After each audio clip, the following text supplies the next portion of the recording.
All right, thank you for enabling us to pause the meeting.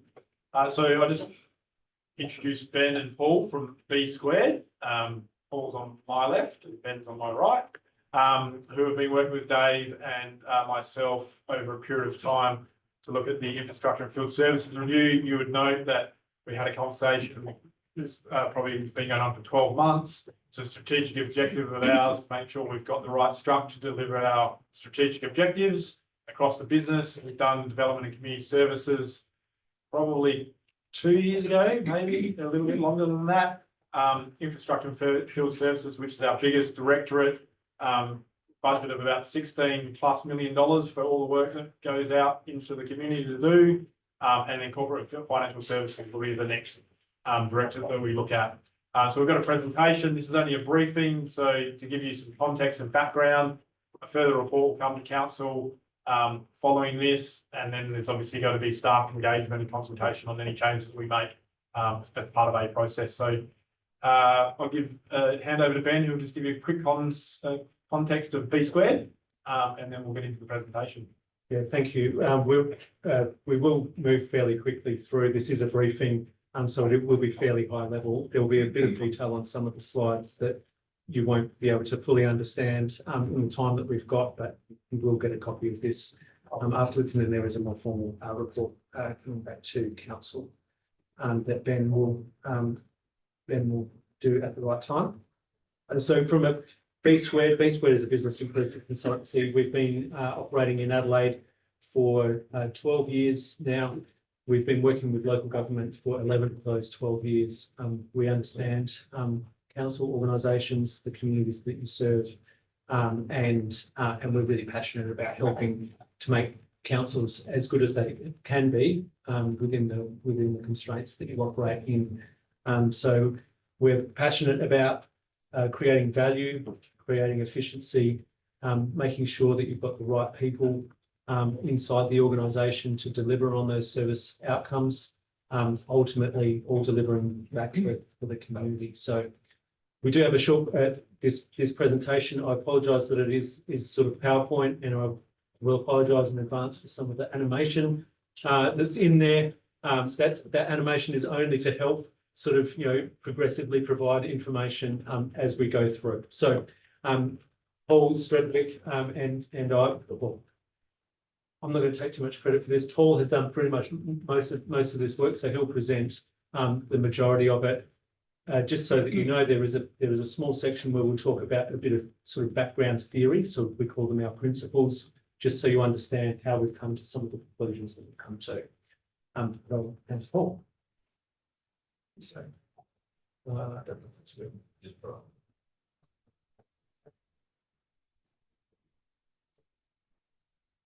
Okay. Probably a couple of contexts as we go through the slides. What we try and do is, I think Ben mentioned before, is there's a lot of detail sometimes. At the bottom, there's a green box. So the green box typically on our slide will just give you a bit of an insight in terms of the key messages on the slide.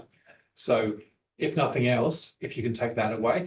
The other thing, just in terms of timing, I'd ask that if you could just hold questions to the end, just so we can get through the content, because there's a good chance that we may answer the question in a subsequent slide as we go through this, just from a process point of view. In terms of structure today, so we're going to go through current state and then opportunities, principles and methodology, so just talking around concepts and our approach we've used, and then the recommendations, and then what that means from an investment point of view in terms of actually fulfilling on those recommendations. So.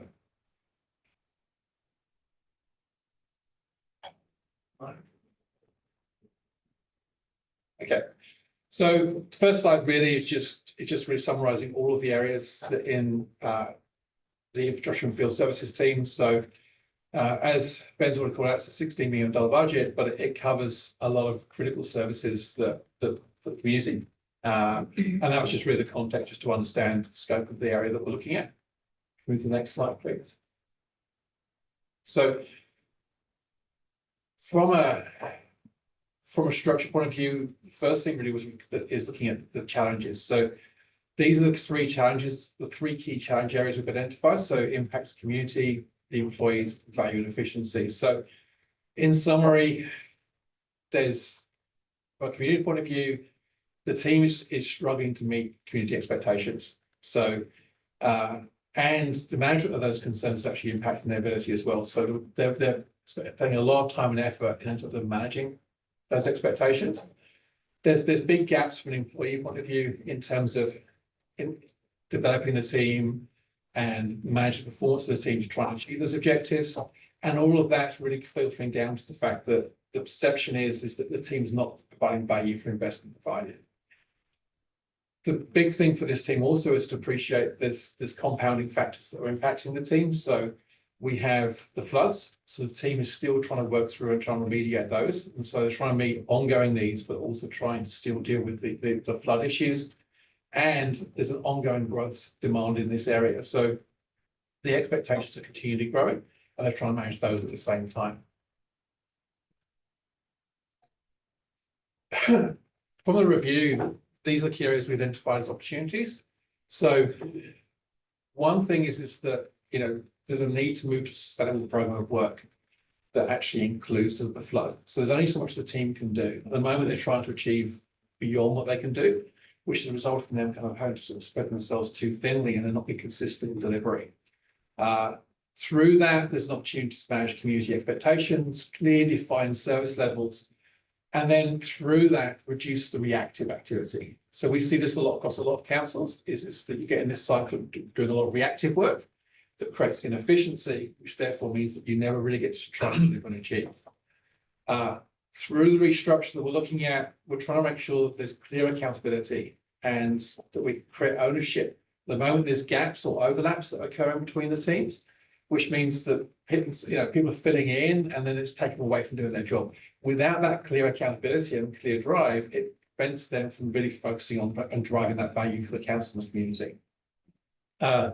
Off the back of that, there's also the ability to invest in leadership to develop the capability of the team. So part of it is from a leadership point of view, there's single points of failure that are occurring just because there's this high demand on a few key roles. And that means is that the team aren't getting enough support, which means we can't develop them to fulfill their full true potential. Added to that, the team's very focused on delivery. They're very activity driven, and the oversight and management of budgets is a key opportunity we've identified in terms of just making sure they're optimizing the use of funds. Strategic decisions. So when you're in the reactive mode, it's quite hard to move to that. Well, how do I fix this? How do I move forward? How do I move to the next level? And it's the other piece we looked at is how can we actually get the efficiency of the scale? So being the largest directorate, it's about how do we actually try and make sure we have an agile workforce that can respond to those needs, and so we can make sure we can deal with priorities on a consistent basis. Again, moving to that more proactive. Right, so we're now at principles. So this is where I've given you the warning on the animations. So just a couple of key principles that we want to take you through. The first one here is about customer expectations. And there's a thing that we call the gap between perception, reality, the target, and expectations. So I'm going to have to do this because there's lots of animations. But so just as an example, so there are noise from sections of the community that service delivery needs improvement. That's sort of a background statement. By the way, this slide is not just Mid-Murray specific. This is one that we use with pretty much every council that we work with. But the example here is, say, ungraded roads. What you've got is you've got a spectrum of possible service levels. A spectrum of possible service levels for gravel roads. So you could not grade them at all, and that wouldn't cost you anything. Or you could grade them every other week or every week, and that would cost you a huge amount. But that is the spectrum of service that you could possibly choose from. Okay, so it's because there's not one particular service that you're trying to aim for. So now what we find is that current service performance and current service standard is somewhere in the middle here. And often when we're talking with councils about these particular services, current service performance might be below where the current service standard is or what the target is. So our community perception might be way down the bottom here. And often, say on gravel roads, you might hear things like, well, the road out the front of my place hasn't been graded in 4 years. So that's the perception. The actual reality is probably somewhere above that perception. The current target might be above that current reality, and then the expectations are actually well above the target. And so what you get is the community perception is low, but their expectations are very high. Now, we're not talking about gravel roads here, we're talking about all services. Now, what can we do to address this imbalance? We can shift perception. So we can take that perception and actually align it with what the reality is. So, well, no, it wasn't 4 years since your last grade. It was only 3 months ago. Okay, so that's one move. The second move we could do is to increase performance, so change reality to what the target is. The third is we could increase our service standards, so we could move our target up to what the community expectation was. Or we could set appropriate expectations. So we could actually say, well, yes, you would like it to be done every month. The reality is. Okay, so there are always multiple ways for us to manage expectations, is the whole principle here. But I just wanted to make sure you understood the difference between expectations and perceptions. Thanks. The next principle that we'll talk about is how we approach structural reviews. So there are 5. So actually we'll just go a few here. Thank you. So there are 5 principles that we apply when we're looking at doing structural reviews: efficiency, effectiveness, experience, sustainability, and capability. And there's a whole heap of explanation under there, and we're definitely not going to sit on this slide for very long. But these are the sorts of things that we would typically look at when we were reviewing the structure of any organisation, whether that's being a council organisation or any other organisation. And the third principle that we used here is around asset maintenance. So because a large portion of the service delivery that David's team does is around maintenance of assets, it's important to understand that the regular investment in the maintenance of those assets helps to extend the life of those assets. One of the challenges is that regular maintenance is a direct operational expense, and so that's very visible. But the capital cost, if an asset declines or if its lifespan is shortened, then actually there's a hidden cost associated with that, because you now need to go and renew that asset more frequently than you might. Thanks. So this is a depiction of the way that we look at the decline in asset values and how maintenance. There's way too much in this slide. I'm not going to go into it, but again, you might look at this later on. One more. That's the last animation. So in general, extending the life of assets is going to result in a higher community benefit because there's actually a higher average asset condition. So, for example, if we're talking about roads, those roads are going to stay at a higher standard for a longer period of time with regular maintenance. If you extend the timeline between the maintenance, then the asset sort of declines in condition faster. And that green box is the key. The green box is the key here. Yeah. So again, we're wanting to demonstrate that we're using a number of really rock solid principles behind the work that we've done to analyse the team and the structure, and to give you a bit of an insight into a few of those principles. But I'll hand back to you. And just one last thing before we get off here. When you renew the asset no longer becomes active, so you can't use it. So if you do it less, there's more frequent impacts to the community. So in the top example, you only have to do that once. In the bottom one, you have to do it 3 times in that period.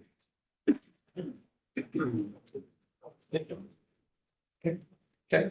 So can we Thank you. Thanks. So just give you some context of the process we went through. So we did first we did was individual interviews with Ben, David, all of direct reports. We also identified David's peers and other key internal stakeholders. So the summary here is we try to create a very broad, overarching group of stakeholders to provide feedback and get understanding. And so our focus there was really around understanding, what current state is, what the scope of people's activity was, and also current challenges and recommendations to make sure that when we're looking at this, we're also taking on board people's current understanding and views on the way we move forward. From there, we kind of collated that and documented it, and then we did a series of workshops with Ben and David where we kind of clarified some of that stuff just to make sure that we're all filling that out. And then finally, we've also been getting some data out of your operations just to understand the scope of where things are. And that's very important in terms of us actually looking at not only the current state, but what does the state look like in the future. We look at actually what this operation needs to try and manage these services going forward. So in terms of our review, there's 4 deliverables that we're focused on delivering. There's a target state structure, a RACI matrix, so we can map out exactly and create that clarity around all the functions and activities in terms of people's roles and responsibilities in that. And then using the RACI, we're building out detailed position descriptions that include also measures of success. So we can basically create clear accountability. This role has this responsibility, and these are the outcomes they need to deliver. And the final piece that we're also doing using that data is we're going to take the current state and actually project based on the growth factors that you're looking for your council, what this looks like in the future. So you can look at actually what's the dimension and how do we need to make sure that we're aligning resourcing in this area to meet those growth demands. So now there's a lot of detail here, so I apologize for that, but I'm going to try and go through in detail. These are the recommendations, and I've tried to summarize just in terms of where these are impacting from a business point of view. So the first thing that we're recommending is that you add 2 new manager positions between the coordinator and director. So this is going to 2 values. I guess the first thing is that it provides increased bandwidth to manage and support the coordinators so we can develop that capability, and then we can expand out. So right now, without the ability to develop those staff and to develop those teams, it's very much where you've got a bottleneck, where David is managing those interactions, and we're not expanding and maximizing the capability of that team. The second thing is it also creates the capacity within David's position to actually be able to become more strategic. So rather than being reactive and trying to get very much into the weeds, he can kind of elevate up and start making those decisions that actually around how we imagine, how we deliver these services that can improve the efficiency. Now, when you're in that kind of coping structure, it's really hard to move beyond that unless you have that right layer of management to support that. The next one down is also another new role, which is a dedicated coordinator for customer support and contractor management. So the first part in terms of the customer support really comes back to the first principles we talked about in terms of managing those expectations.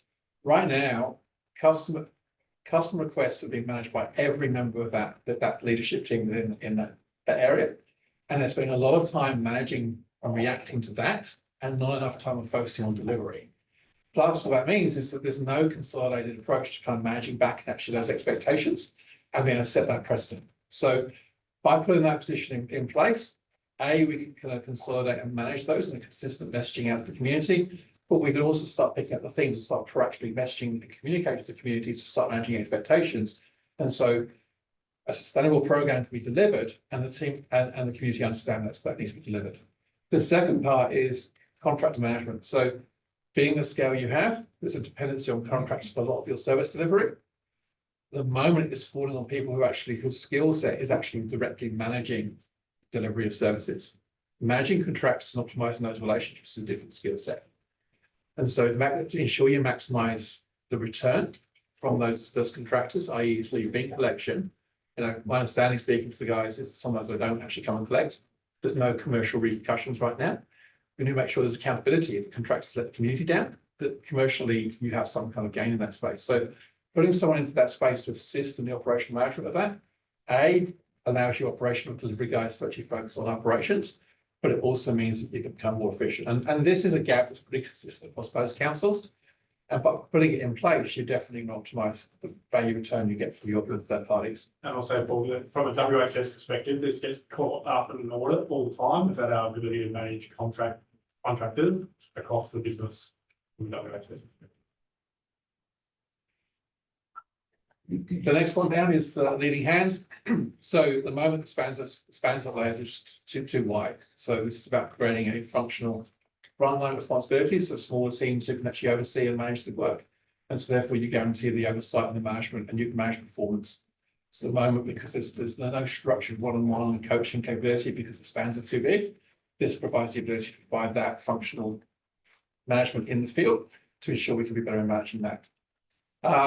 The other thing that's picked up is very much around project management being spread across all the different areas. The approach here is the intent would be to repurpose the current waste coordinator and integrate the actual operations for waste within the service delivery space. Take that FTE and basically get all those projects managed in the project management space. So get the right skill set, managing the right activity, which will increase your capacity and therefore be able to leverage that funding that comes through and make sure you maximize the opportunity to take advantage of that. The next role down is very much like an existing support role. We're suggesting just focusing so that one person will act underneath the customer contract support manager, coordinator, to actually manage and be the first point of contact and work closely with the customer service teams, etc., to manage those communications. And then with the last one down in terms of sort of changing roles and focus is dedicated management of fleet and assets. So there's an asset management position right now. We're extending it to fleet. Also, that role has the ability to assist the coordinators in terms of that financial management. At the moment, it's the director position. By actually having that role, providing oversight, helping provide budgets to management, it's going to improve the management of the funds that they receive and provide that greater accountability, which therefore means that you'll get better value through and even at least be able to know the value you're getting from this operation. As mentioned before, with the position descriptions, there'll be very clear accountabilities and outcomes. So that will define essentially what the parameters of success looks like. You know, I guess meeting with the team, they really do want able to clearly articulate what success looks like in a role, which is the cornerstone in terms of high performance. Also, in terms of the lower level teams, there's a team that kind of does reactive and scheduled delivery, where the restructure will actually separate those. So we have a coordinator who's doing scheduled and a coordinator doing the reactive. What that means is you can preserve your scheduled delivery, and so you can be more consistent. When you're battling the reactive versus the scheduled, you constantly get behind and you get into that vicious cycle. By having that discipline, you actually maintain sustainability, and you can start making commitments to the community about when you're going to do things on an ongoing basis. I cover some of the ones down below here. So waste management, we're going to redistribute to operations. And the final piece probably what's pertinent here is the waste, so the community events. So currently, Infrastructure and Field Services manages all of the community event activity. Clearly, this is a development of community services-led activities, suggesting the actual ownership and lead is there. Clearly, Infrastructure and Field Services will be responsible for road closures and the cleanup, etc., and the other support activities behind it, but not the whole piece. And again, that's another activity they're taking on that's distracting them from their core purpose. Just a summary quickly. So there's some new positions, there's some modification of existing positions and realignment, and then there's the reporting structure to make sure it's delivering the best outcomes in the areas across that space. So one of the things we've looked at is actually how do we phase this. So I'm conscious from a cost point of view, there needs to be a Which is the consideration. next slide. We're getting to the next slide. Yeah. So this is one option we looked at. So we said, well, what's the natural phasing in here? So appreciating the cornerstone of I guess the areas of biggest improvement is the operational delivery and making sure we can meet that community expectation. We're suggesting that the first role which to do is implement is the operations manager. Behind that is those are basically the rest of this is really the structure that supports that and ensures the operations manager and the structure below that is actually going to be able to actually deliver services.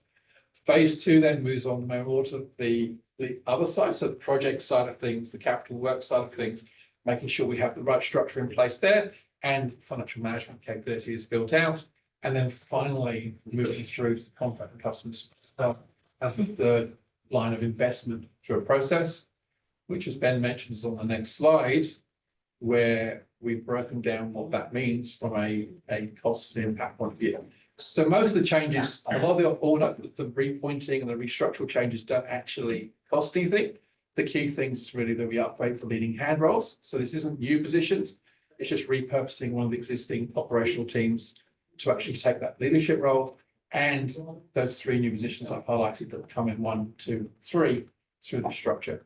So you can see at the bottom there in terms of the actual year on year. So this is what, if we look at each of these changes, this is what we're thinking would be indicative costs. Noting that there's on costs that need to be factored into all these numbers, just in terms of from a total budgetary point of view. And then the total investment is on the right hand side. So the option here is very much whether you want to pursue the phased approach or the big bang approach, making a substantial investment, but realizing the benefits earlier. You know, phased approach will have an impact to benefits. The big bang effect, though, is a big financial investment. Thank you, Paul. Ben, do you want to add anything else? A lot of content, some questions. So I just want to be clear, no decisions. We'll be provided this slide deck. A further report will come back to council with some more detail, especially on the costs. We've put some indicative costs there for you to understand. But this is about delivering better outcomes for the community, making sure that we've got the key accountability, service delivery, we're managing expectations, and delivering those strategic objectives that we have, given the principles that have been outlined. So Ben, do you want to add anything else? No, we could talk for quite a long time off the cuff about service delivery, particularly in regional councils, but I'll leave that for now. I'm happy to take any questions though.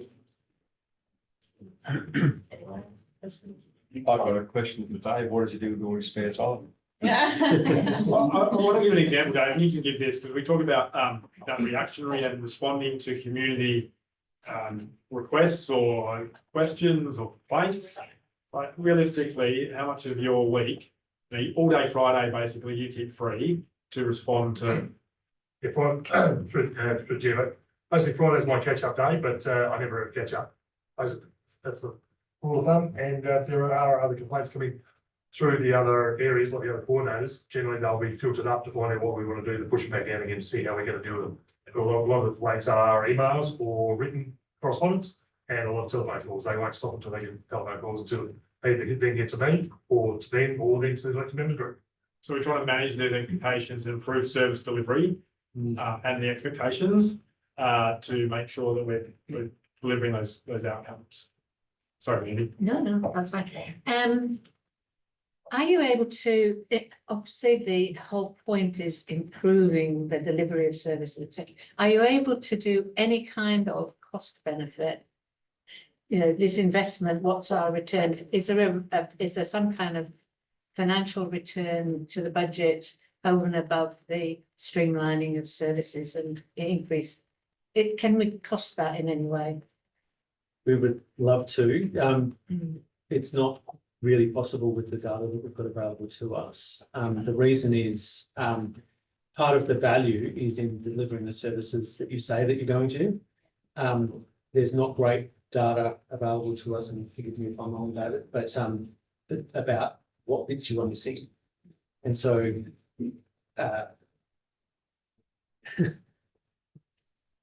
it's a bit difficult to cost what the gap is. We know that there's a gap. We know that things like the floods go and impact that over and above everything else that's going on as well. And so the remediation efforts there, you do get some funding for that, but then we're not increasing the size of the team around that funding. And so what happens is we divert ourselves from the standard delivery to go and do the remediation efforts. And Andy, to the slide where if you're investing in your asset renewal in a timely manner, because we've talked about the backlog we have, then you're going to save money in doing that. You're going to maintain the assets better. So maybe Dana, you can just bring up that slide quickly. Keep going. That one there. Yeah. So that whole point is that if you are extending the life of your assets through regular maintenance, there's going to be benefits to the community, higher average asset condition, but also the financial benefits and cost saving, reduce costs over time. So we can't quantify that specifically, but there's benefits there. I take your point, though, that if we're saying we're gonna invest 400 grand, but actually that's going to benefit us, $500,000 a year, then it's a return on investment is pretty easy. Yeah. Managing the community expectations is hard to evaluate. But if we're able to say that 220% that we're at with current asset management, has come down to where we want it, that is a very tangible thing that we can say to people. Say that. Yeah, we can get Yeah. through that. A lot of our hold-ups. So our asset renewal ratio is 220, where I think the target is 100, is it, John? And that's because of the flood and the backlog of works that we have, that we keep pumping, and we're using contractors to do that. So we'll be able to eat into that, which is tangible cost savings. I think it's gonna be very important for us to communicate this well, because people say, oh, they're cutting our services just so they can put more staff on. Yeah. That's the perception people have when they first see this, so I think it's very important. to communicate. Council report will be very thorough so that we understand and we can share that. Yeah, so delivering better services to the community more efficiently will save community money over the long term. Because, so the point that's been made is we're stretched and we're trying to be reactive constantly, and we're not delivering it in a proactive way, which is more efficient and more sustainable. That's what we're trying to do from the staffing perspective and the delivery perspective. And because it's celebrating Neurodiversity Week, I'll make you all smile, expectation versus reality. I had a very big smash in my face when you guys said animation. I'm like, excellent, some cartoons. Oh, sorry. That's Expectation and reality, animation, sorry. come on. That's what we were laughing at before. Oh, right, okay, yeah. If there's not any questions, I'm mindful you've got another commitment to get to, so we really appreciate you, the work you've done, but also you're coming up to present to us, and the slide deck will be made available, and have any questions come through to Dave and I, and we can engage with Paul and Ben. Any other things before we let the guys go? Thank you very much. Thank you for interrupting your meeting, and thank you for your time. Just the one thing that I would say as sort of, my parting words would be, the issues around regional councils and the efficiencies of scale. So we did mention efficiencies of scale, but we haven't dwelled on it too much. David's team is across a broad range of services, pretty typical of most councils. The difference is with the larger regional councils, like just down the road with Rural City of Murray Bridge, the size of their infrastructure and field services team is so much larger. And that means that there's more flex in terms of being able to deal with customer requests, that the reactive items, being able to deal with the remediation works from things like floods or drought, and so on. Smaller regional councils, this is a real struggle. And we know the perception that is going to be out there in the community of, well, you're just adding more roles in, you're just adding more managers in. We're very conscious of recommending that to a small regional council. We understand the cost pressures and that you're just not able to sort of find that money easily. So please don't sort of misunderstand that we're just sort of, we're applying that, we'll just put more managers in and that'll fix things. Yeah. We have looked at this particular team. Regional councils also are sort of, having to keep up with all those additional services that the community now expects. So, for example, things like barbecues, the public barbecues, 40 years ago, those public barbecues didn't exist. We didn't have to pay someone to go around and clean them, but we do now. And so again, that perception of, oh, well, but we didn't used to have that kind of management structure. We didn't used to have all of that equipment. We didn't, but now we do, and there is a cost associated with that. So fully appreciate the sort of those changing expectations as well, and that puts pressure onto the financials. So, And Murray Bridge has double the workforce and a third of that area. So add that to it. that's right. Yeah, travel distances are a big productivity Have issue. you guys thought about in that whether we could use some of those larger councils and ask for some services, like say Waikerie, Loxton find it easier to get grader operators and we find it very difficult. Should we or could we be collaborating with some of those neighbouring councils to use some of their great resources that they have. Yeah, we're going completely off script there, Yeah, but me. I guess the difficulty with any sort of collaboration effort is how do you manage who controls the resource? Because ultimately someone needs to tell that person what to do on that particular day. When you're collaborating with across councils, you either need to have a very rock solid understanding of where the division of the accountabilities are for the service delivery. And so therefore you need really good contract management, as we've already talked about, or someone is going to miss out. And generally it's the smaller council that will miss out in those instances. And it's fair to say that the reason we have that expectation, perception, reality is that's a combination across all councils. Yeah. So large metropolitan councils still struggle with some of that stuff. And so you'd still be partnering with someone who's also, we've got those challenges about being reactive. Yeah. And where's the priority coming? And to that point, just to really close that one off, there are large metro councils like the big ones, Port Adelaide, Enfield, Charles Sturt and Marion have sort of an agreement, a services agreement where they try to share things. I'd encourage you to speak to them about how difficult it is for them to manage even within their context, those sharing of resources. So it's not, it's potentially a good idea, but it's not something to enter into lightly because it's not easy. Thank you, Ben and Paul. Thank you. Really appreciate your time. Dave might show you out. And we'll get back on to. All right, we'll get started now. Okay. So just one second, Dave. Yep, just get your live stream. So we'll go into our briefing. We welcome Adrian from Solo here as part of the presentation. So I'll hand over to Dave and we'll go from there. All right, thanks. I've invited Adrian here today to talk about the logistics of obviously new services, but what I'll do is there's fairly comprehensive and busy slides coming up. But I'll work through these as quick as I can, and I'll invite Adrian to talk about the logistics of new services coming on board. And you send them to us? after Yes. the- Yes, so basically where we're at right now is Solo Resource Recovery. We're in a 7-year contract and it's due for a rollover when we're looking at doing a report to the April meeting to roll over that contract, which will then align us with the other MRLGA contracts should they extend from their 7 to 3-year road extension to give them the 10 years. So we'll align with those at the end of the 7-year provision. For our curbside pickup, we have a service level of 2 bins per in the township and 1 bin in the rural area, and they're basically based on 52 pickups for the waste and 26 pickups for the recycling. The status at present is we're looking at a 7-year rollover, which will be executed. We're looking at doing a report to council next month to roll over the contract.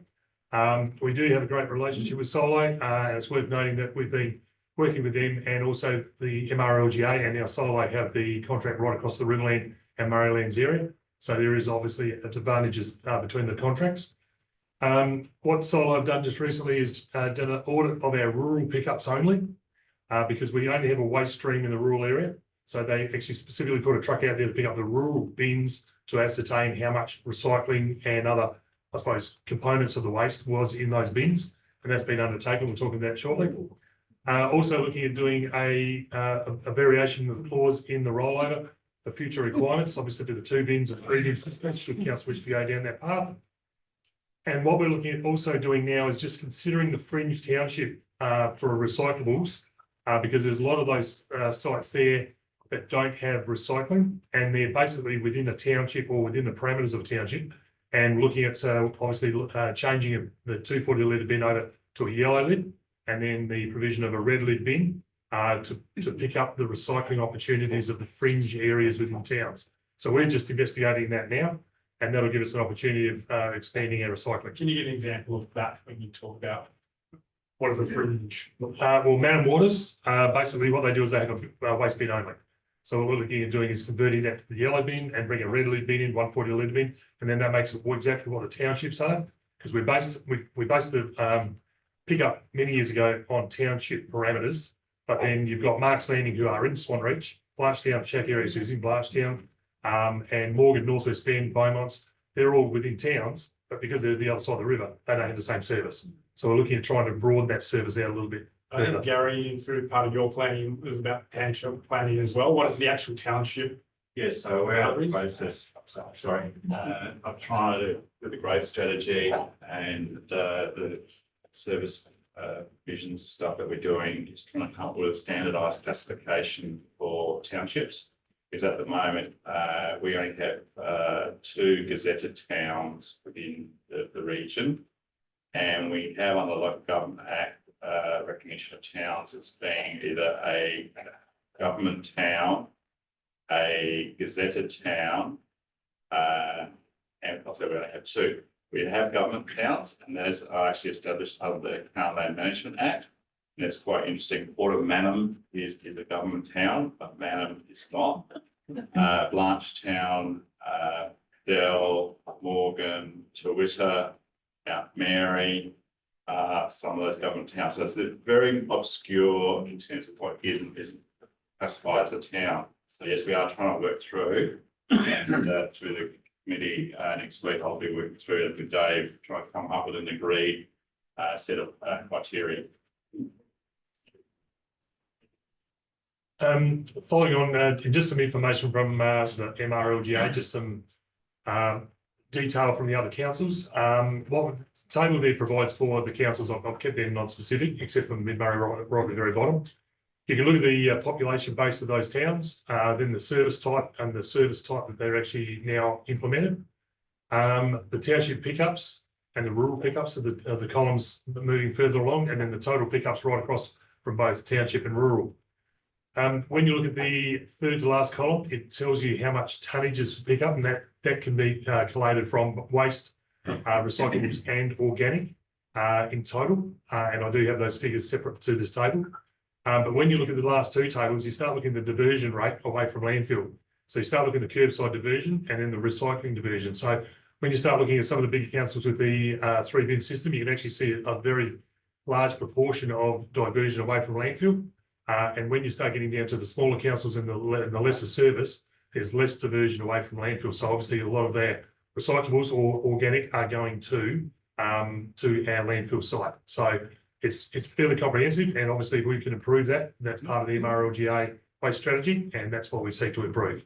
What are the key takeaways from that table for you, Dave? Basically that if we implemented a rural system, a rural area of recyclables, we would increase our diversion away from landfill.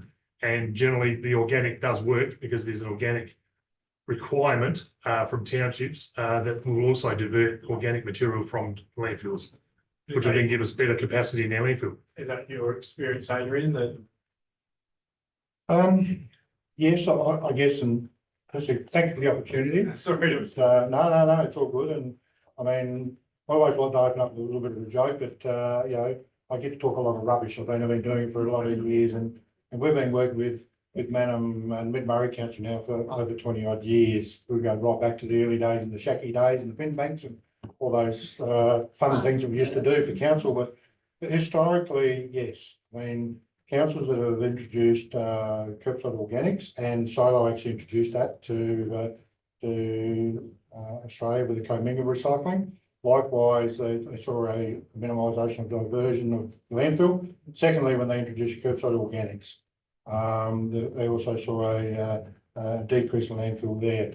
The organics is quite an interesting one. It's got a lot to do with demographics and a lot to do with the need. I mean, in the last 10 years, I guess we've seen some movements focusing on food scraps, trying to take food scraps out of the residual waste bin into the organics bin. You know, it depends on who you talk to as how successful that has been and some of the challenges it's caused. But there's definitely been a reduction of going to landfill. I mean, you introduce curbside recycling, introduce organics, then you generally see a reduction of material going to landfill. It looks like you might almost be able to double it, looking at some of these other councils that have the 3-bin system, up to 20%. So, And it's also through education as well. Yeah. And providing that service. So what's been undertaken is the audit of the rural pickups. So that was targeted. So it's basically non-specific to make sure that the townships weren't included in, because obviously there is waste associated with that. And out of that audit, what has been found is that there was a sample taken, a certain amount of recycling was caught up in the waste stream. And there's obviously in some of those areas, there was also organic. Now that could be seasonal. It may not be, all year round, but there's obviously some volumes of recyclables that are in the rural waste stream that could be taken out of the rural waste area and brought into a recyclable stream. What was that sample size? I see 3,000 kilograms. Was that in different areas or the one area? Like how did- Predominantly, It was over 5, we took samples from all 5 collection areas. So, and it ranged from 20 bins through to 50 bins, depending on the size of the area, but all rural. So, like, as an example, Man Waters was one of the areas that we chose. So we tried to pick representation areas across the whole council. Some areas would be better performing than others, but we believe it's given us a pretty good representation of what's out there amongst council. So 20% was recycling and 80%, yeah. I mean, through this, we did not measure the organics. That wasn't part of what we were doing. It's just an observation. Yeah. That there was more organics than we anticipated, but that's just purely an observation. And could have something to do with time of year and those sorts of things as well.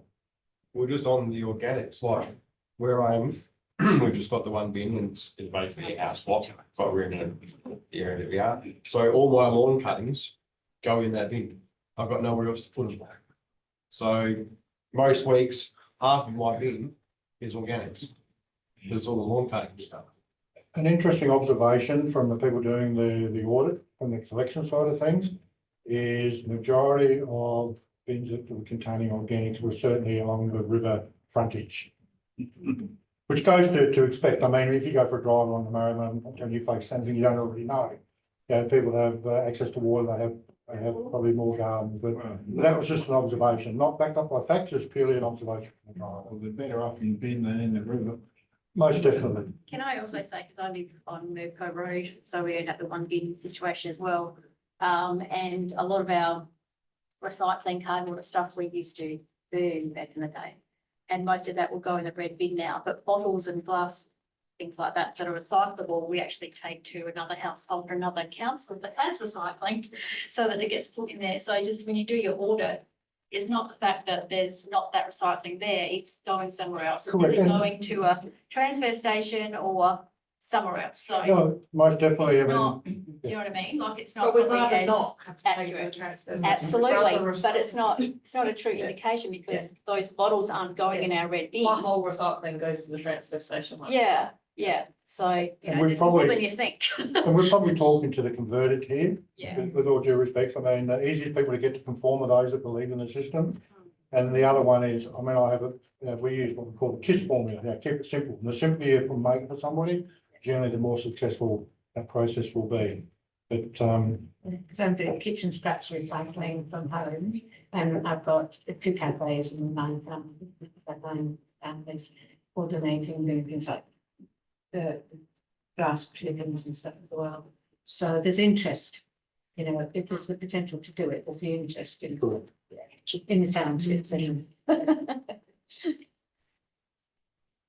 so following on, there obviously is the potential for a new service, specifically in the rural area for recycling and potentially for green waste within the towns. Obviously, there is an evaluation long term if you do green waste in the rural area, but it's probably not feasible given the fact that a lot of other councils don't do that from the original screen from the table.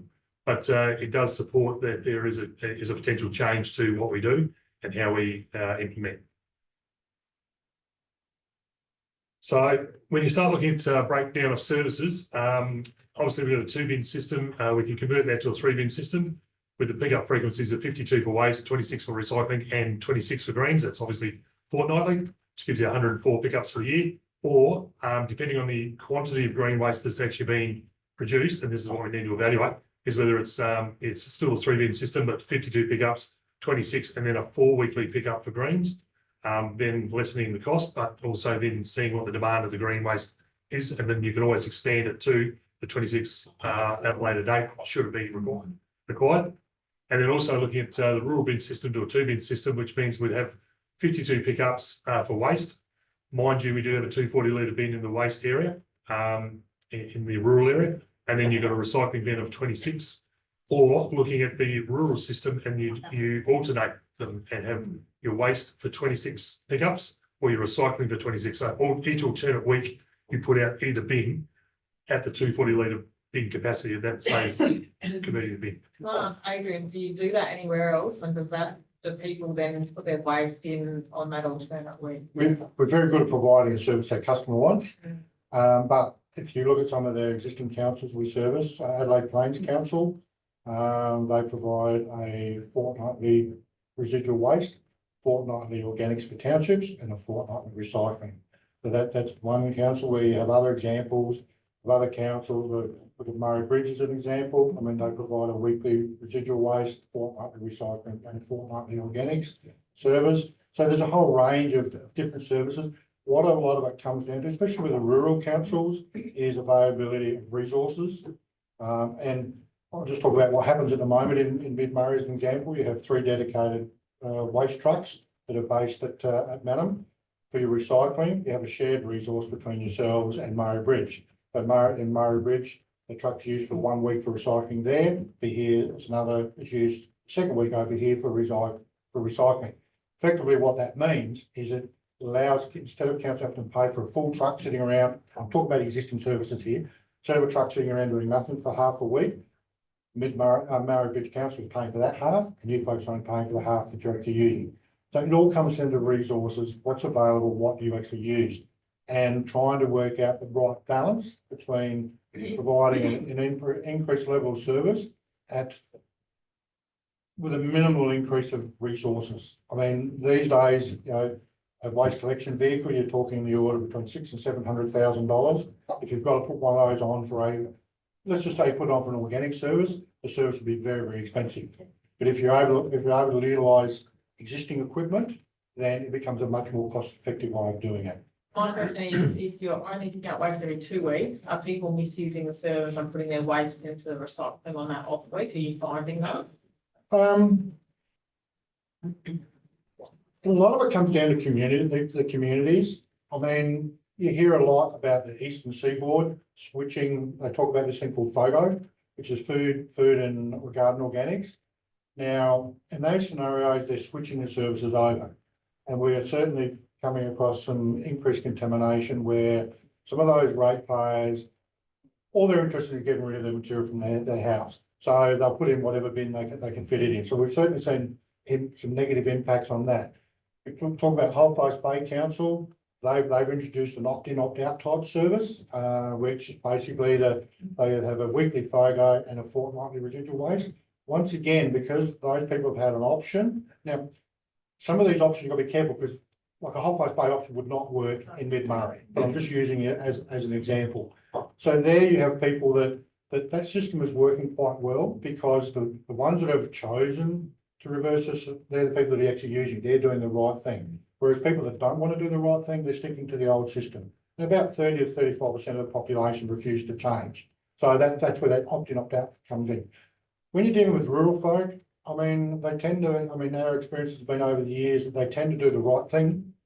You know, I mean, if you know, now I'm not going to sit and say I guarantee that yes, every rural ratepayer will do the right thing, but they tend to be more inclined to do it than what some of the township, some of the metropolitan folks are. So it really comes down to education, comes down to the community efforts, comes down to, you know, if you're looking at potentially swapping a weekly rural garbage to fortnightly, but then introducing fortnightly recycling, you're not taking something away from the community, you're giving them something in return. So therefore there is that behavioural problem thing that you might get some people that don't do the right thing, but for the majority I think probably would. So it's difficult. It does vary from area to area, but so I'm not sure if I'm being helpful or throwing up too many curveballs. I'm just trying to give you, yeah, it does change a lot from area to area, and it comes down to your ratepayers as to what they will and won't accept. I've been, Part of, sorry. sorry, I was only going to say that for those of us who are already doing that ourselves, the organic management, and usage, composting, our bin, our red bin, we could probably go 3 weeks before we need to Might have do. emptied. You know, so there really is a lot of options, I think, to do that with people doing the right thing, then that could work really well. And we've been through, and a lot of what I talk about is probably not really relevant to up here, but we've been through, we invented the divider bin. For, I don't know if anybody from Metropolitan remembers the divider bin, but we introduced that with the city of Marion. And they eventually, I'm not going to bore you with all the facts of that, but they eventually went from a divider bin to a 3-bin system. And a lot of that was done to meet the needs of a very small part of the population. So there are other ways of existing. I mean, if you have for example, if you have people that have a 140 litre residual waste bin and they're finding it's not enough, sometimes it's easy to upsize them to a 240, which will meet that need for that particular individual rather than the whole community. So there are ways of trying to meet the needs of people with different requirements, I guess. But it does come with flexibility, and it comes about trying to do what the majority of people want. And I think these days, quite as you get more and more city folk coming to live in the township areas, the country township areas, they're starting to demand metropolitan services. Yeah, we've got friends that live in, we've got friends. Yeah, believe me, we got friends that live at Mount Waters, and you've got no idea how much pressure I get. Come on, Adrian, just send that truck around here and they'd be happy. You know, because that's their expectation, you know, and they're not prepared to, they forget that they might be paying less rates and all these sorts of things, but their expectation is they've come from the city, they've moved to semi-country area, semi-rural, semi-metro, we want the service. One of the takeaways, Adrian, is that part of the conversation is understanding the resources that you have as well, because there may be some efficiencies. So you say we want recycling. Now, if we understand that you've got that spare truck or box and waste, or whatever the case, it may not be as a cost prohibitive if we had to introduce that whole new truck, for example. So we're correct. Yeah, and I mean we have spare resources that are available, potentially. I mean, ultimately it comes down to what council wants to do, and we would resource it accordingly. But hypothetically, this is very hypothetically, if council was to contemplate going to a fortnightly rural residual waste collection and introduce a fortnightly recycling collection at the same time, then potentially that would have very limited impact on the resources that are currently being ordered to council. Yeah. Now that opens up a whole lot of other problems for you in relationship to dealing with ratepayers, but the reality is of looking at the resources that are available. Now, there's also, you know, I mean, there are some other playing around that potentially we can do with what's available with resources at the moment. You know, there are every Friday you want to use one of the residual waste trucks, so there is some flexibility there. But it would lead to how do we sit down with the team from council and say, okay, how do we restructure things to make sure that everybody's getting the service that they need. Gary? I was just going to say, my experience at that, but also we introduced the township and the rural system. And the Saturday organics. But we did introduce the opportunity for people to, if you have special requirements, say you can get an increased size bin from 140 to 240, say for if you've got a large family or greater than 5 kids, things like that. So you can introduce that variability into a standard system as much as possible.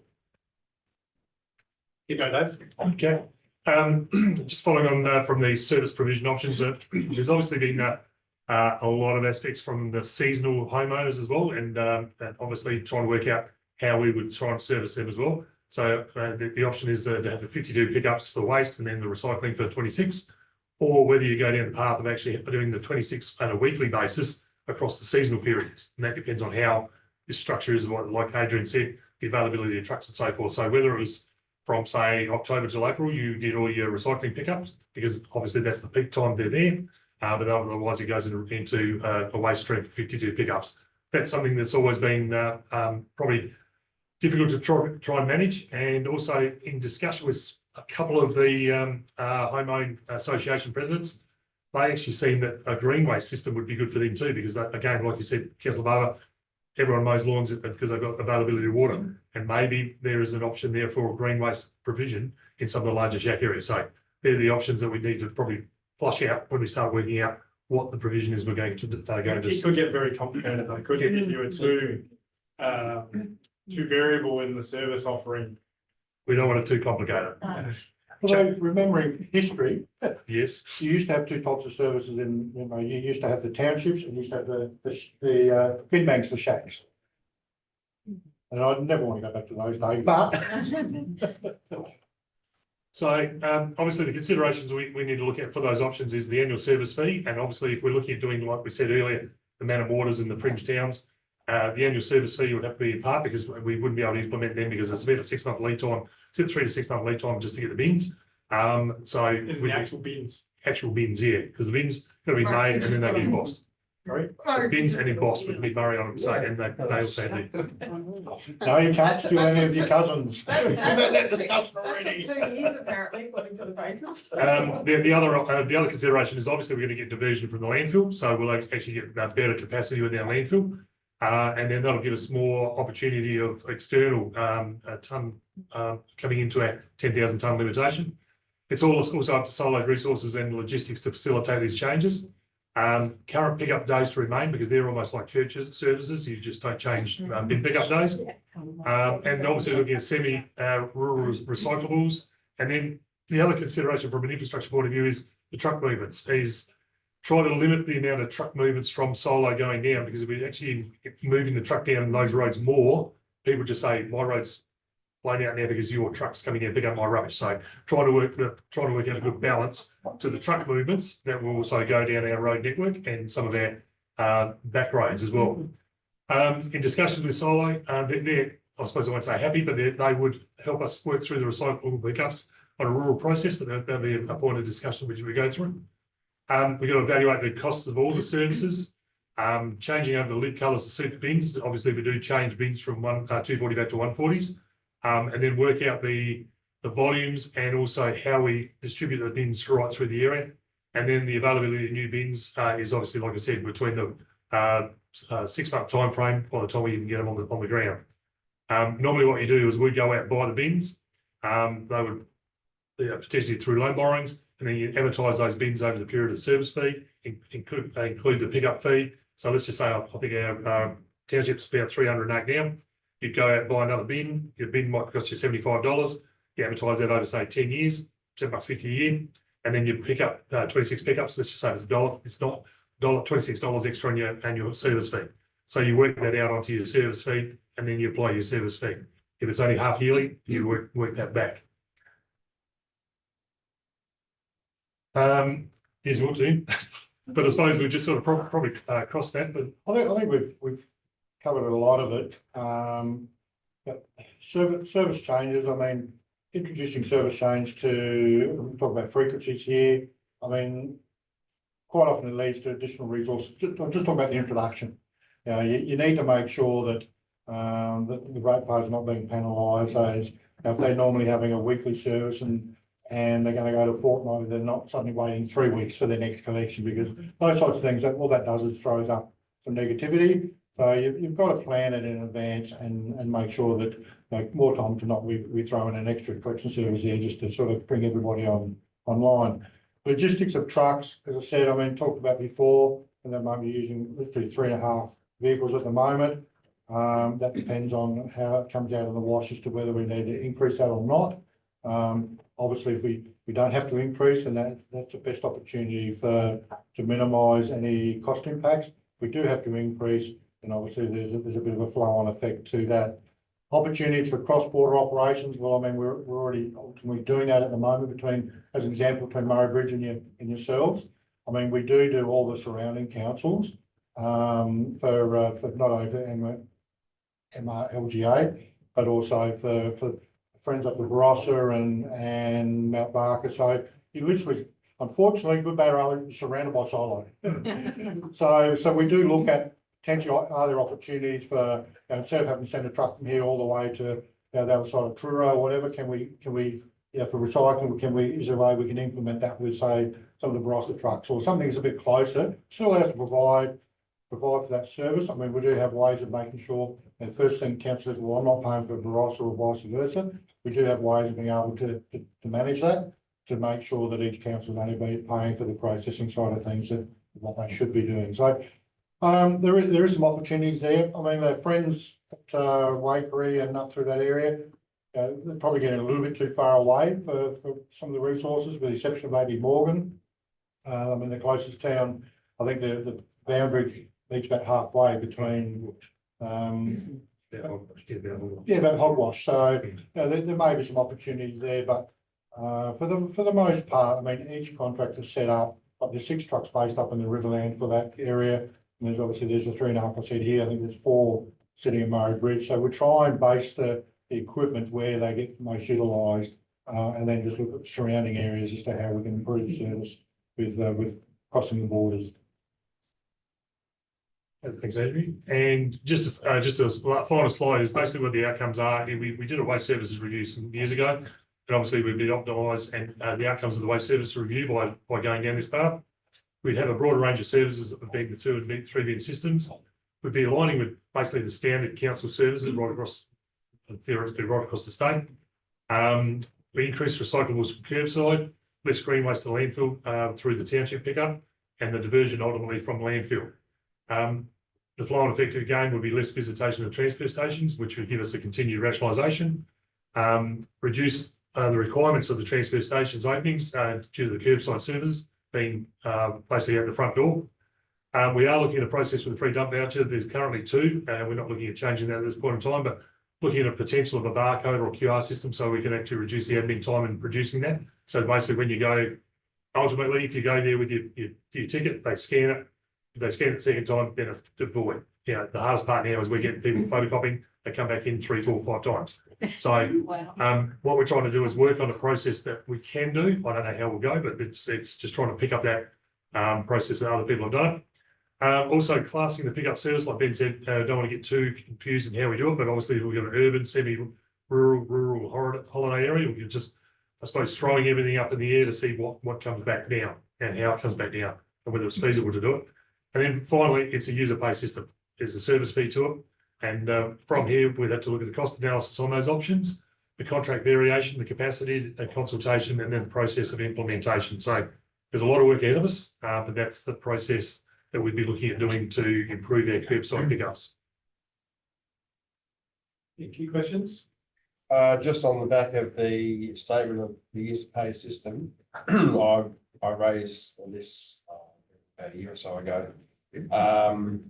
And I'm probably going to upset some people, but how would it affect the cost to the ratepayer if community groups and community owned halls and whatnot paid for their rubbish collection instead of getting free service?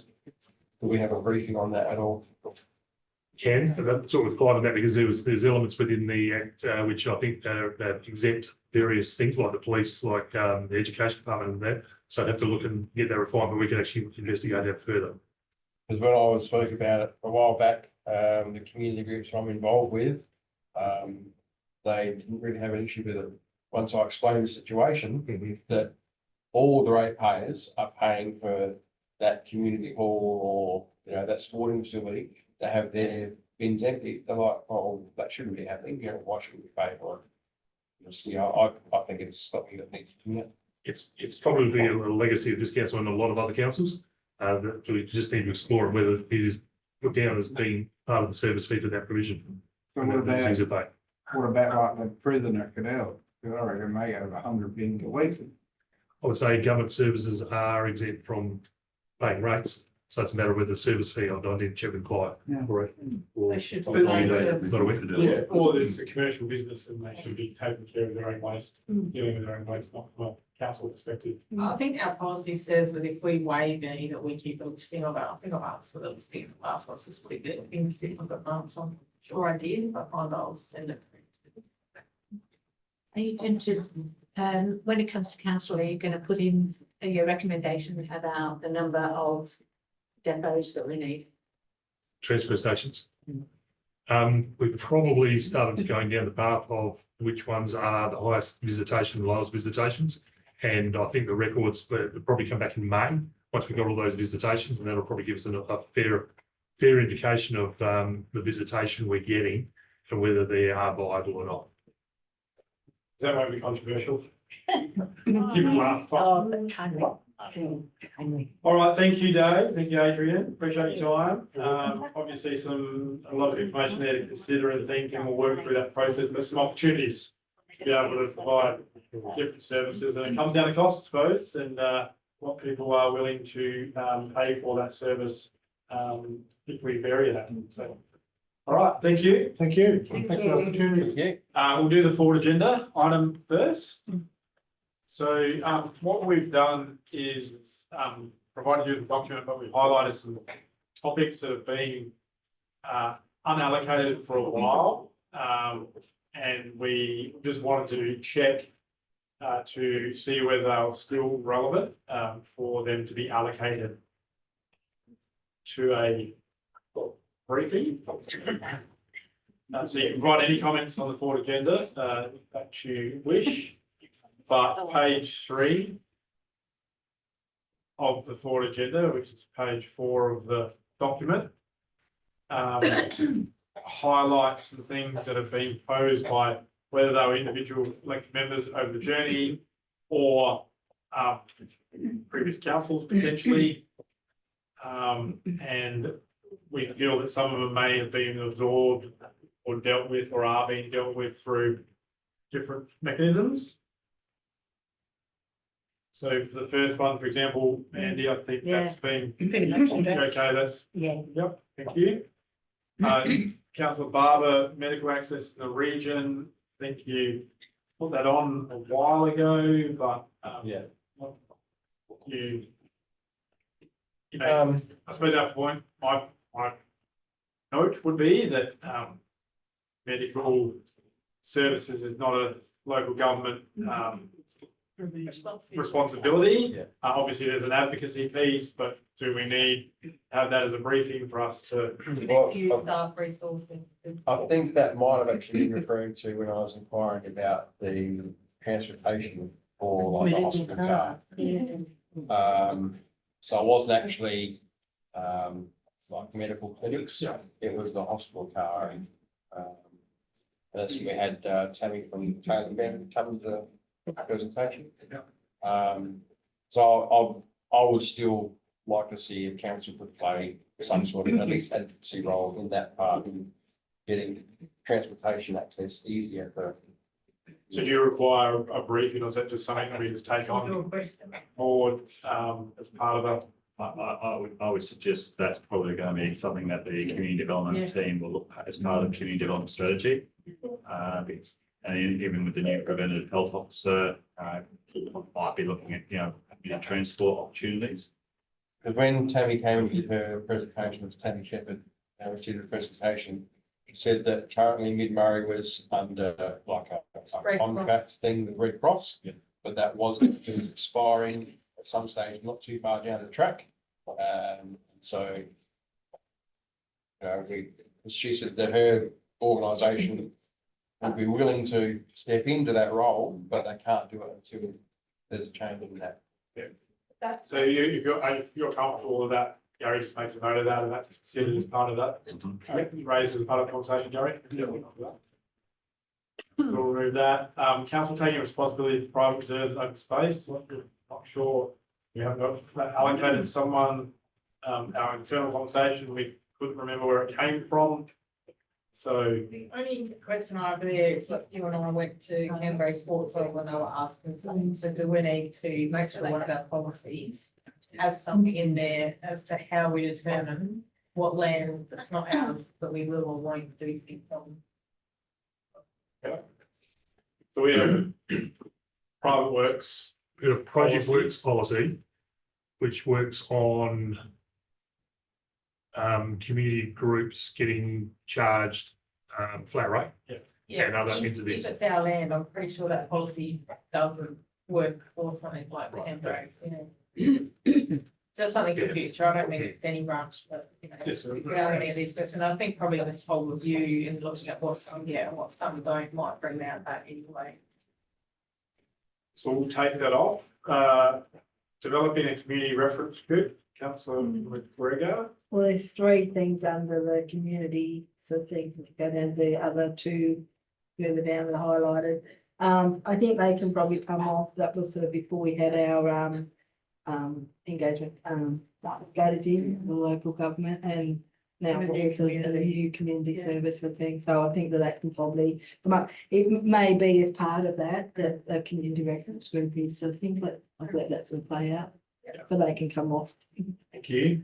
So that's that one, Carol, and the two below that as well. Councillor McGregor's name's next to it. The ones in black are suggesting they're staying. We may well be able to combine the next two. Councillor Chaltry peak around climate change, action planning, and the work group into one item. Yeah. For sure. And solar panel stuff would be happening in there anyway, wouldn't it? Yeah, I'm not sure what that was about, No. yeah.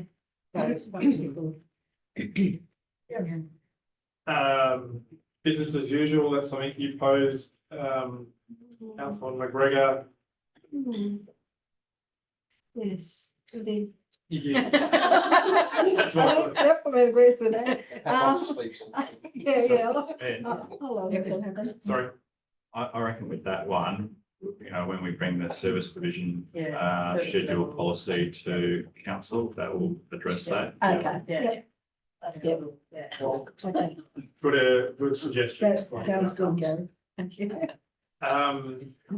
That's us, getting rid of some stuff. Artwork on Stobie poles, I think this came up as topic, Councillor Chogg, be around Blanchetown. Yeah, the only reason it actually came up is because I know in another council area, artwork started to happen on Stobie poles and caused this massive fury in the town. So it was more just a question of somebody having an overview that it was appropriate artwork that people around there were happy with.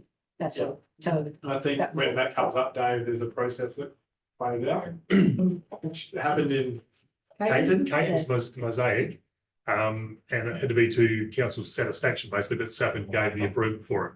So it really is, I suppose, what our view is of the so artwork. there's a process in place where we're asked, yeah. so if you're comfortable. I reckon with that. Morgan Yeah. did it about 8 years ago. Mr. Dan's in the process, I thought I'd started, yeah, always a bit, stalled a bit, but yeah. Comfortable with that couple of things? Yeah. Thank you. All right, that was productive. Any other comments or questions on the board agenda? Do we have dates of the other things in here So we'll allocate dates. for the other things? We just wanted to make sure that we had an update list of what we need to do, and then we'll allocate Yep. time frames to that, so there's no questions. Yep. That's Thank good. you. Composting and waste recycling, good discussion. I'm not sure we need any more comments or questions. No, it was great. It wasn't rubbish. There was no animation, so there's no Yeah, that's cartoon, no but- cartoon. At least they didn't send me over. I think so. And just a comment on the infrastructure, I'd be interested to know if you're happy with the. Andy, sorry, just, I'll come to that. Okay. Because, yeah, that's, Okay. I will come back to that one. No worries. So nothing on the compost and waste recycling, tree management policy, Dave, today. Yeah, no, we're off the forward agenda. Oh. This is the current. Next agenda on. It's Monday, isn't it? You need some cartoons. This is the current agenda. All right, hang on. Well done, so you've achieved off the forward agenda and just moved on to the current agenda. Do you want Mark to go first? No. I do have, I've just got one slide for it, but I don't need it up on the screen. They said Dave needs more staff.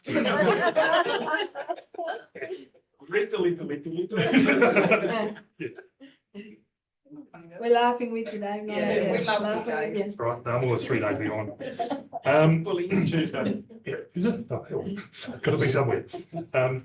No, just basically with the tree management policy, it was obviously reviewed and adopted in August 2022. We're looking at reviewing the policy because it's probably very bland. It doesn't cover off a lot of aspects associated with it now. some of those things, like the implications are, a lot of people make requests to trim a tree because of signage, solar panels, garden residue, leaf litter, all those sort of things. And we don't have that confined in it. Also, we're looking at making it very similar to a uniform policy to other councils, very similar to us. It's about managing the risks. The LGRS are working through what they believe is going to be another model policy for us because of the impacts that have occurred in Adelaide and then most recently the other weekend. So we're still waiting on those. So obviously, we need to review it once that comes back in. But how we'd like to do is to identify what we monitor, because we do tree inspections in some areas, but then everyone expects us to inspect every tree. And to the fact that a bough came down yesterday on someone's chook shed, now they want to know the inspection regime we have for that tree. Well, we've got probably hundreds of thousands of trees, and we just can't go get an arborist every time. So working on a way of how we work through that, and obviously through risk services. Also, within that, looking at, again, proactive work, blocking up our work so that when we get a heap of tree trimming to do, then the guys will go out and do tree trimming or get the contractor to do it, rather than being reactive and everyone rings up in the morning and expects us there in the afternoon. So through the service delivery side of things, we're actually putting that into place. That, let's just say for argument's sake, February, March, we go out and do all of that bulk tree trimming. We'll do inspections in the meantime, but then we'll readdress them and say October, November, something along those lines, putting in a schedule of processes. And then ultimately, at a later date, having a 3-species planting process to it. We're working through a couple now with developers about the type of trees, because you're dictated by SA Water and Sapin about the type of tree roots you can have. So it's very, very limited. But looking at the best trees that are going to be for this area that aren't deciduous, because you go into other councils like, say, Mount Pleasant, and then every week they're actually cleaning up plane tree leaves. So we're just trying to get rid of, I suppose, the workload that goes with trees. So we're looking at putting that policy up as soon as practical. Once we've got what we believe will be a model policy, and then that will be where we're headed. So if there's any input that anyone would like from that. For me, it's like managing risk, and it's been what is practical in implementation for a rural council such as ours, and the amount of trees that we have. Because it's a real issue, but we've got to have something that is practical. Yeah. And it's going to be reflect what our resources and capacity are. So tree preservation. Green Adelaide is going to have a whole tree, it has a whole tree preservation approach in the city, but the rural regions don't have any. So do we have a position on that? We've got a policy, so obviously tree canopy and the percentage of tree canopy. Some of the metropolitan councils have a really specific target and trying to increase that. Whereas, it's just not so relevant. Yeah, not so relevant. It's all about trees of significance, really old trees, and making sure that they're cared for as much as they can be, and that they're not incidentally cut down by somebody who prefers to apologise rather than request. Gary, want to talk about that? You could, obviously the significant tree and regulated tree legislation, the planning system only applies to metropolitan Adelaide. But I think there was one other metropolitan council that asked also to apply to their council area. I'm not sure if that was Mount Bark or Adelaide Hill, I can't recall. So that there may, again, with willingness of government, as to whether they would potentially allow a regional council to have that introduced. I guess it depends how many trees of significance we've actually got. The argument that outside metropolitan Adelaide, the vegetation is protected by the Vegetation Act, but it doesn't really address trees in terms of that significance element. Yeah. And just on the trees, I just wanted to congratulate your team on the last storm that we had a few weeks ago, and how quickly they were out on the road and clearing up all the debris off the roads. It was 7:30 in the morning. The other truck already halfway down East Front Road. So He was lost. He was lost.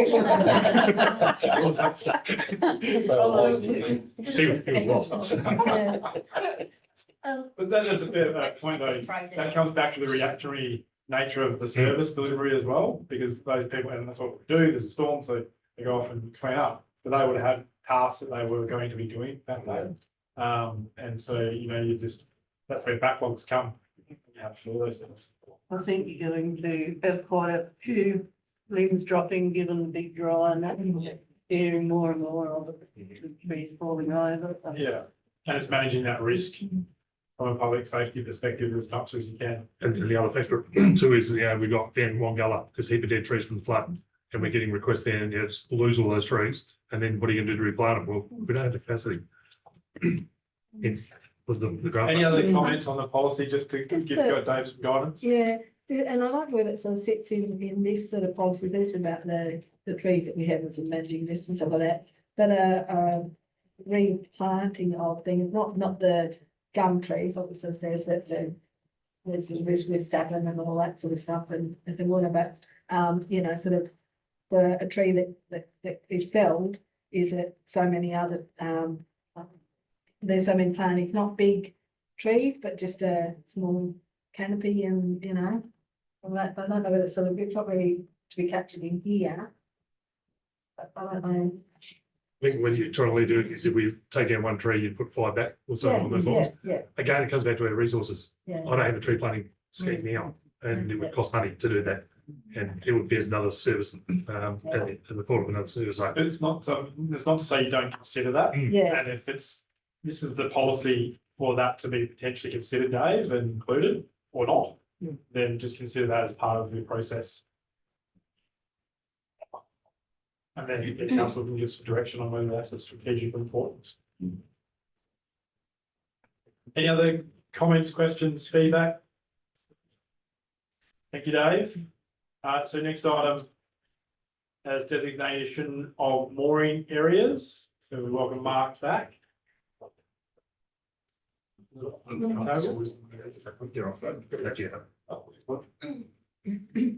try to work out Wednesday yet.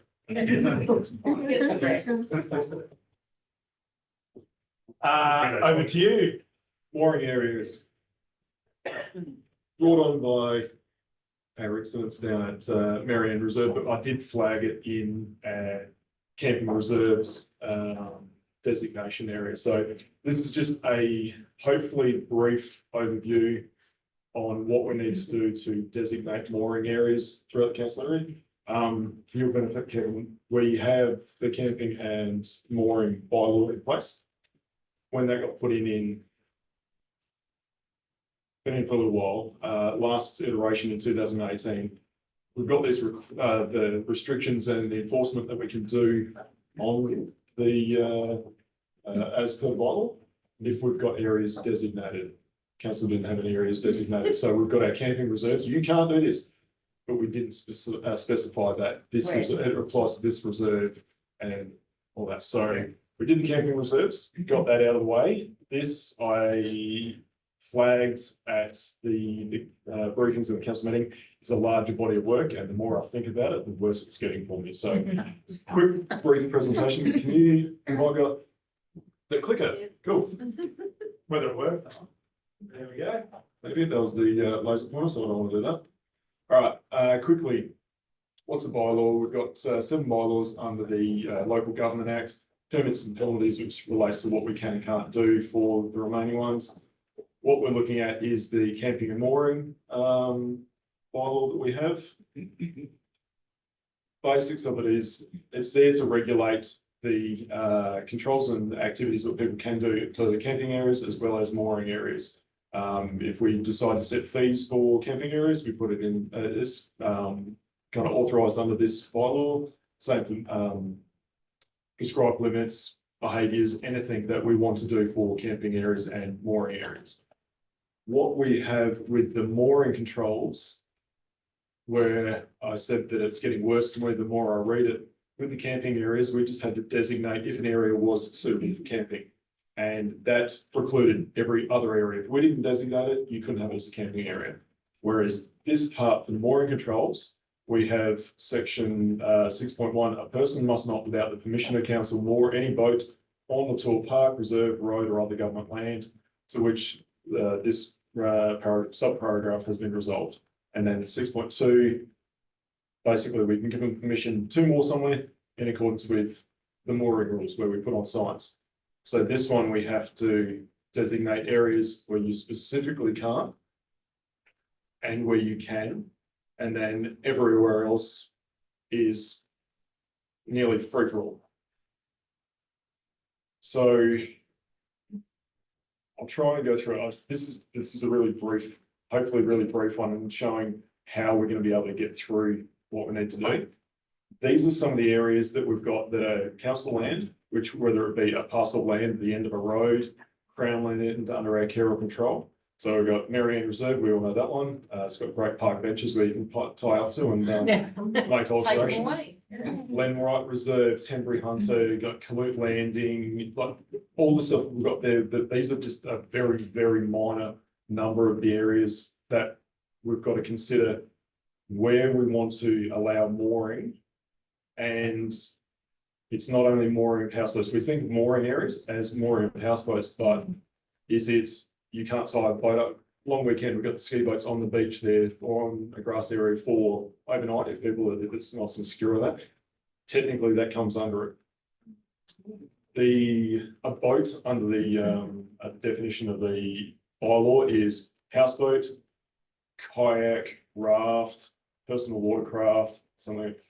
Technically, if you leave your kayak on the lawn somewhere where it's not a mooring area, you're in breach. So what I've been thinking of is obviously finding out every area. So we've got areas of Crown land that are designated as recreational reserves, like up at Nicolapco. I'll need to designate that either as not a mooring area, or if we do designate it as a mooring area, we have signage saying we can specify what type of vessel we have at an area.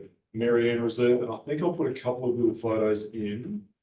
I might come back to it. All right, so here's Marianne Reserve, and also I've got the Swan Reach Hotel is the one on the right hand side.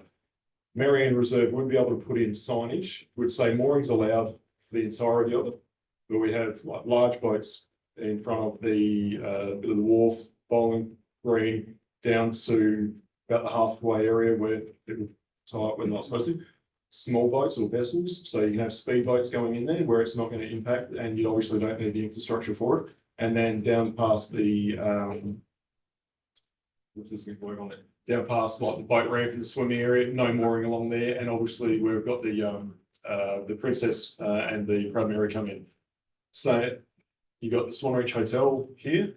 You would have like all boats. There's no restriction other than don't tie up to the ferry or the SA water infrastructure. We would have areas that we could designate it there. I need to go through and identify throughout our entire council area where we want to have it and to be able to police it, because at the moment, as we've found with the incident down on Marianne Reserve, boats have got registration numbers on. We can't do a search on a boat registration.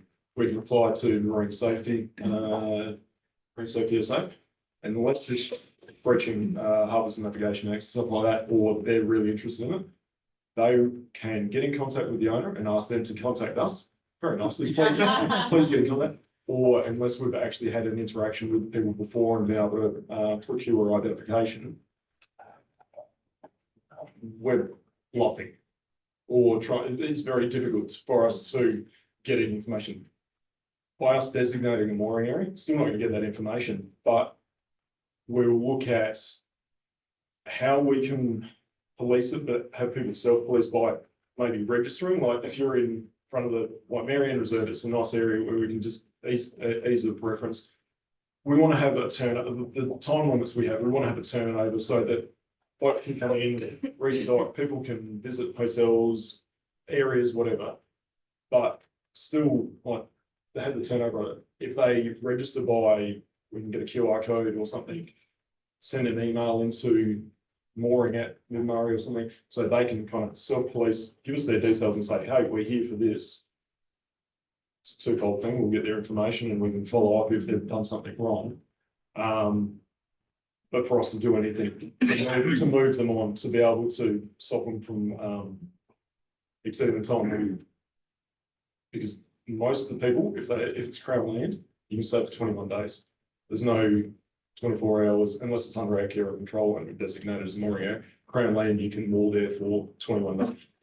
Go off for a day, you can come back for another 21. So that's what we want to stop. My lovely thought that I had probably about 20 minutes ago is if we designate an area and it's going to be suitable for mooring, is there infrastructure there for this to be an activity? And we don't want to have, okay, you've got the significant gum trees where they traditionally tie up to on Crown Land and everything. Wasn't to say that that is structurally stable and it's not going to fall over anywhere there. I think I skipped over one of the ones. I feel that I'm going to have another 2 or 3 briefings with council to go over this. Don't expect it to be soon because every single site will need to be inspected for us to make a determination on. My plan is to have this run concurrently with the bylaw review. So bylaw is going to be up for review. Have to start that process early next year. Try and like sporadically throughout the next 12 months or so, go through it. The areas aren't going to change. We have to have a look and see where it may or may not be suitable. Like Zadok's Landing, we've got a section down there. We don't want to preclude it from people having their speedboats coming in, trying to get a definition of how long is mooring. People traditionally will think it's overnight. But if you have a boat that comes in at 7 AM until 6 PM, that's taking up a lot of space for various. So these are all the things that we need to have consideration for. And anyone want to come out and kind of? So Mark, we've got spots designated now. No. So we've got signage though. Yes. Yeah, so that's what I'm trying to say. Yeah. We have There's signage signage up. that says no Yep. mooring here, And we move people on by saying, hey, can't you read the sign? You need to go. but Laughing. we haven't gone through the process, so really, we've got no grounds. Same as what we had with the camping areas. We moved people on after 5 days. There was, if they got challenged, which this is how it came about, we have it set in there that it is not designated by council. Yeah. So that's where we've had it for. So the difference for this one is you have to designate where you can and you have to where I designate can't. where you can't. The 6.1 is a person must not, basically, yeah, we have to do, you really specifically can't. And you can maybe with the restrictions, there might be areas where we don't care.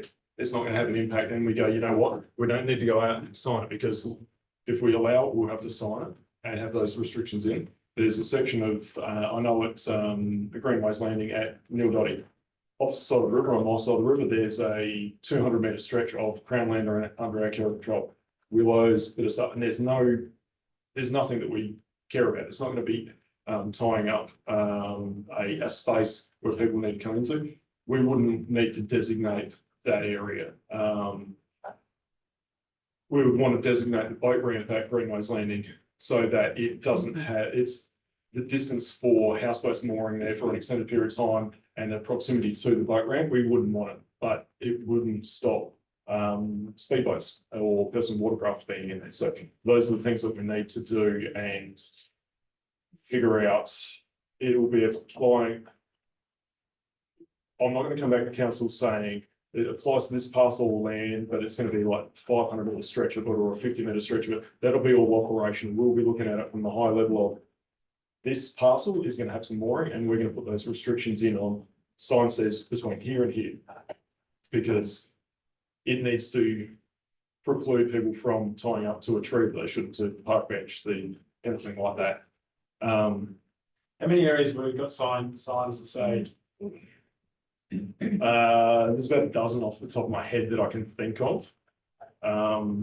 It's working under the right. There's a sign there. You should do it, and working under the people are doing the right thing because there's a sign there.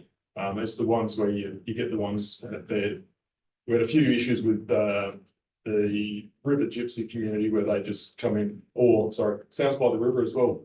Coincidentally, that my houseboat was broken down and I needed repairs on the Tuesday beforehand. But you know what? I'll be gone by the weekend. Yeah. So those types of scenarios. This doesn't preclude that from occurring. Like we need to be able to see that someone's battery isn't flat or the boat's not sinking or something like that, but at least it would give us some powers. It's not an easy task. No, that's why I've been looking at it since the camping areas one was, then there's extra areas that I've picked up since then that we may need to add to the camping reserves to be able to control them a little bit more. Make a lap go. On that point. Yep. If that one at Westlands Flat, Nicolapco, Yeah. it's a continuous problem. Mhm. What have you, like, it's Crown land under council's care and control. What happens if you went to council and said to them, we can't control the activity? And hence we can't care for it. To Crown Land. Yeah. Yeah. You say cancel. Yeah, you Says said council. council. Oh, sorry. I don't Yeah. know. I've thought about, can we go to Crown and say, hey, we don't want an American? I think they'll go, that's nice, go away. No, but my thought was that if you suggest that they contact the next door neighbour Yeah, who's always complaining, Yeah. they might be able to do an agreement with him, I don't think there's taking any, the onus off the I council. don't think there's any leases that make it exclusive use. And where it's been designated as recreation land, I don't know. I certainly, Because they were gonna do one with Cordos. Yeah. For all the land around Hogwarts, Yeah, okay. but then things happened with the Cordo family. Yeah. And that didn't happen, but they were having an agreement with, Some of them they may, but an area where it's been designated as recreation reserve, I highly doubt that they would. And I'd love for them to take over some areas. Got that one up there. We've got down at Pomputa. It's the same where there's activities by the few that are ruining it for the many. Yeah. If it was that easy, I'd love to do it. let's investigate. Yeah, and even if Crown do, or if they don't, if there's areas that don't get a lease over it, or if the Crown want to take it back, Crown's got less manpower than what Crown's to do, so they have less inspections on it. So It's a work in progress. This is I think a it's work good in progress. awareness though, that yeah, it's not going to be Smoke as and easy mirrors. as Squid. What we'll have to do is, like the Marion Reserve Park, we'll have to kind of specify if it's over a parcel or, sorry, I'm having a look if we need to go over that and identify the parcels as I've got it there, no mooring for this section, or if we just identify moorings here as per signage or the mooring rules. So happy to discuss further. It's going to be a big thing. And I may break it up into areas to do extra briefings just to either provide a bit of an update or a feed. But when we're going to be doing the bylaw review, it's going to be good to have these things running at the same time because there will be public consultation that will need to be happening. So there's no point if we're going to run a round of public consultation 3, 4, 5 months before a whole bylaw public consultation, people just get confused with it. So I thought we'll run it then. And it gives us a hard deadline to meet. So You looked at what other councils do, like we saw that Murray Bridge, that says people wishing for more longer than 48 hours must obtain a council permit. Permits are available at a rate of $64 per day. I'll speak with them. The issue is trying to actually determine if people have gone down and started mooring there or not. So if in certain areas we could look at that, it comes down to knowing that they're there. So we would have to determine. the little white mark on them. Yeah. Real, Yeah. real little snorkel. Paintball gun, you can get them from a distance. Yeah, I've thought about how we can do stuff like it. It comes down to being able to police it or Yeah. seeing where they are. We're not. Random community news and views will let you know. Oh, they will. That's this area. But so. All right, thanks, Mark. We'll just go to see if there's any comments. Just a really quick comment, actually, recognising the workload. I put in that complaint about the boat moored to the tree down Marianne Reserve. So there was a mooring post and the Yeah. rope came out like this, about 20 metres. So it's a real trip hazard and everything anyway. So we happened to still be down there when your team came from there first down there. Yep. And she then, we actually then stayed because I happened to be 2 guys there and I thought she was potentially in a difficult position. Yeah. Yeah, I knew she was on the phone to somebody, yeah, but we thought we'd hang around just in case, because there's a bit of gesticulating going on. Yeah. And it must have taken probably 30, 40 minutes of conversation before she could walk away, and then you had to go back and check he'd moved on. So it's incredibly time consuming that end of it as Yeah. well. So I just wanted to acknowledge the quick response, Yeah. but also the amount of time it took. Yeah. And that's, yeah, And at 440 kilometres of riverfront.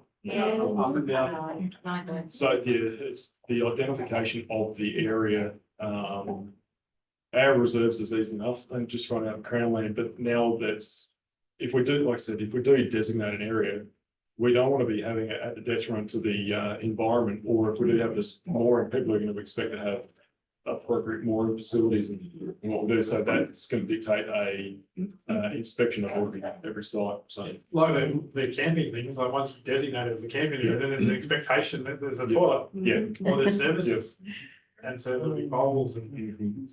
All right, Mark, thank you for that. We appreciate it. no worries. The bit in there about our legal standpoint, when he was, I think, fit going to delete that. No one watches it, Jeff, no one watches. So next item is the review of the flag management policy. So Vanessa has reviewed and updated this, provided some track changes versions and a clean version, and then a copy of the flag application form. So realistically, this will come back to council. I don't know if we want to highlight anything, Vanessa, or you're just looking for feedback on the updated document. I'll hand over to you. Thank you. Council members will remember recently you considered whether or not to fly the Pride flag, and at that time we realised that the policy wasn't clear that the community flag poles were flying predominantly community flags. The flags at council offices were like for official flags covered by state government protocols. I had worked closely with Nat from Gary's team on redeveloping the policy, and what we thought it may be easier for council if there's an administrative process for saying, yes, we'll fly the flag or not. So we've sort of developed some principles for deciding which flags we felt that council would consider would be appropriate to fly. And there's an application form there that people would fill in, send in 8 weeks before. If 2 people were going to fly flags at the same time, it'd be first in. And if there was anything that we considered contentious, we then would have like overview of the process, but any contentious things or would come to council for council decision. So by having the application form, we're not saying that council won't be involved in the decision making. It's just to cut down on administrative burden for you, so you can focus on more strategic issues. So any feedback is greatly appreciated. There's only just one thing that I noticed. I think it's going to be really handy, and we'll solve. We'll probably won't need to see much of it at all if that gets approved. But just there was a comment on where there might be a flag flown on leased council facilities, that would be the responsibility of the lessee. My only concern there was I thought, what if there's some white supremacist flag flown over, I don't know, something, something that if we've got no subject to approval, then that could happen. Obviously with private homes and facilities, that's their choice, but if it's council owned, then we might want to say, nah, that can't go up. Thank you. Thank you, Andy. Any other comments, questions? Getting to the end of a long day. So the last item is just going back to the infrastructure and field services structural review that we presented in the council meeting. So if there's any other comments that you've had or reflections on this, Andy?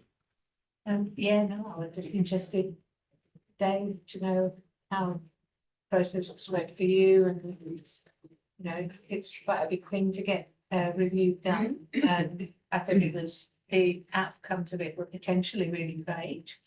But that doesn't mean it maybe tricky for some staff to have to go through that. I don't know. I suppose, when we put the first proposal up, that we looked at a manager and bringing another manager up. So it's aligned very similar to what we thought originally. It's probably gone deeper into the investigation of how the department operates, and I suppose upon reflection, how we perceived as well. I think it's, to me, I think it's a probably pretty good outcome, given that it's looking at where we want to be in, say, now to 5 years time, maybe 10 years time. And that Gary's going to get events is really good. Sorry. I saw you and Gary having a little argument. You're not fighting it. There was bartering though. Saying that to Yeah. Dave as well. It's like for like. What's he getting done? Yeah, Dave, you now look after the ducks. So I suppose looking at the process, I mean, there's a lot of work we've done behind the scenes with service delivery and all that, and all the strategic things we wanted to put in place, they've always been stalled. And they've always just taken second rate. Whereas the reactive stuff, we've tried to get the groups to move on and do reactive work, the proactive works, and to have that philosophy. But we've just been able to achieve it, and hopefully we can get through that by doing this process. And we've probably come along the way in the last 12 months, even though there's been a massive workload. Yeah, we'll just keep working through it. But I think the outcome and I suppose the proposal, it's up to council whether you want to go their way.